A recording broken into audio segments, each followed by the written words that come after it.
Hey everyone, welcome back. So last time we created this database.js file, which handles our connection to the database. I also explained how this require right here gives us a singleton, which means it's the same instance of the object every time we reuse this connection. And I added a little comment as well off camera, just to make that a little bit clearer. But anyway, we're now done with the database.js file, so we can close that down.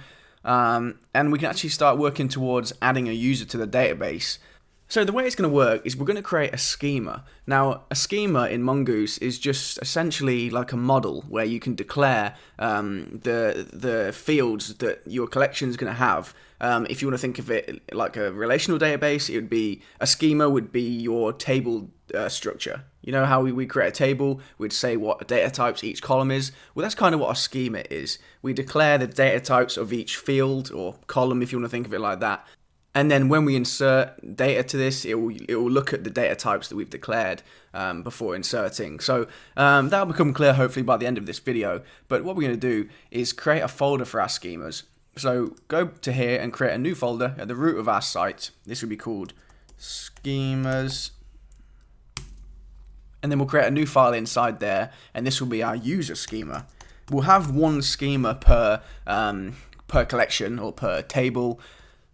I know I'll keep switching between the table and collection terminology, but I think it's helpful for people who have never used a NoSQL database. If I can keep going back to how it would be in a relational database, I think it can make it a bit clearer. So every time I mention a collection, if I just remind you that that is the table, hopefully that'll make this a bit clearer in your head anyway. So anyway, we're going to create a schema for our user collection. But the first thing we're going to do is add a connection to our database, and we can do that now just by saying mongoose equals require mongoose like this, because remember when we do this now, it returns us that same instance of the object that we had from database.js with all the settings that we did. So just doing this is enough now. So anytime we want to connect to the database, this is all we need. But anyway, we're then going to say const schema, and this is the uppercase S. We're going to name that with the uppercase S because this is going to be a type. So equals mongoose.schema like that. So you'll see why we're doing this in a second, but we're essentially declaring this mongoose.schema type as just a schema name, okay? And then underneath that, we'll say const user schema equals new schema. And then in here is where we create the schema for our user collection. And while I think about it, I've just looked across, and what we're actually going to do is rename this file to be user schema instead. If you remember, I mentioned before that we'll end up having a bunch of files that could quite validly be called user.js. But to make it a bit easier to understand at first glance, it'd be good if we could make it easy to distinguish between the types of files. So what I'm going to do is just rename this file by right-clicking on it and go down to rename. And that'll let me rename it directly right here. So we'll just call it user schema. Okay? So user schema.js instead. If you needed to, if you didn't have the rename option, you could just close the file down, rename it, and then open it again. But in VS Code, you can just rename a file directly. So yeah, just name the file user schema.js. But anyway, we were creating a schema, and just by doing this is how you create a schema. But inside of this parentheses right here, you're going to pass in the options, which is essentially the columns and data types, if you want to think of it like that.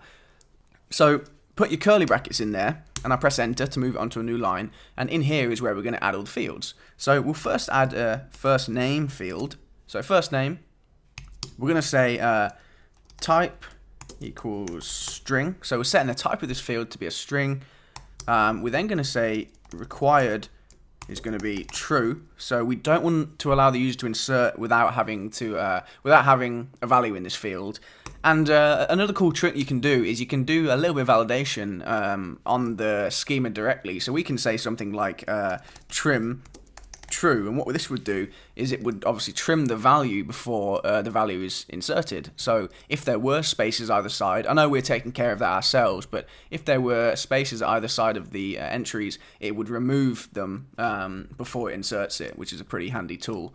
So that's it. We've declared the user schema with currently one field for first name, which is a string, and it's a required field too.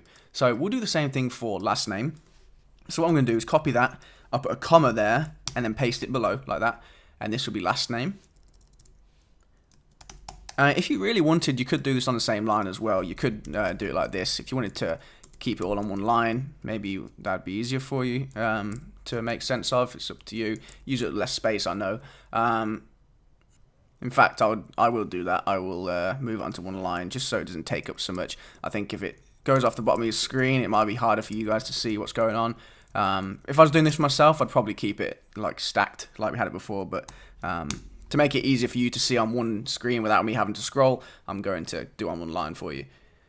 Anyway, we're going to do another field now for username, so I'll copy that and I'll paste it below, and this will be username. Remember, there's no uppercase N in username, it's just all lowercase because username is one word. This is also a required field, but what we're going to do is add another option here for unique is going to be, true, like that. So this means that it will only accept unique values, so no other item in this collection can have the same username as this. Alright? We are going to check for that ourselves, obviously, but this is just a safety measure to make sure there's no way they can get it through with the same username as somebody else. Okay, we're then going to do another one for email, so I'll copy this username one and I'll paste it below, and this is going to be email. Now this is going to be a string as well, it will be required, we're going to trim it, and it will also be unique because again, we don't want someone to have the same email as somebody else. And then we're going to do a password field, so copy and paste that below. This is going to be password there, the type is going to stay as string, required is going to be true, but we're not going to trim, so get rid of the trim part right here, and also get rid of unique, so get rid of the last two options. So we only have type string and then required on the password field. Okay, and then we'll add another field. Well, I know we're adding a lot of fields, but just bear with me. This one's going to be for profile pic. Now the type is going to be string, and then we're not going to have required true. What we're going to do is allow them not to specify this when they sign up, because who needs to declare a profile picture when you create an account? What we're going to do is just declare a default value instead. So the default is going to be a path to some profile picture. So what we'll do is put a path in there now. We'll say images slash profile pic.png. Obviously we haven't added this file yet, but we'll add this later on when we come to output this. So we'll take care of that. But basically what this means is when it signs up, it will, unless obviously we specified a value, which we wouldn't ever do, I don't think, it would default to having a default profile picture. Don't worry, we are going to allow the user to upload their own profile pictures, but this just means they'll get a default picture when they sign up. Okay, and that's actually all we're going to do for now. We're only going to do those fields for now. We are going to come back later on and do other fields for like following, which is users they're following and people that are following you. But we'll come back and do those later on. So yeah, this is fine for now. Just keep those ones right there. So this is our user schema. Now the last thing we need to do is export this schema. So what we're going to do is just say var user down here equals mongoose.model. Now the model function right here is kind of how you export a model, or at least declare it, so that all connections to this database, or this instance right here anyway, can use this same schema. They will have access to this schema anyway.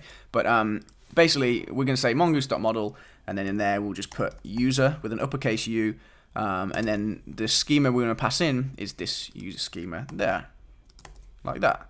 Okay, and then one more line to do just to export this. We'll say module.export equals user, and then we are done. That is it. We've declared a mongoose schema for the user, and we've exported it, and any connection to our database will have access to this schema by accessing the user property right here. Okay, so that probably doesn't make a whole lot of sense to you right now, but when we use this, probably in the next video, it will hopefully become a lot clearer for you.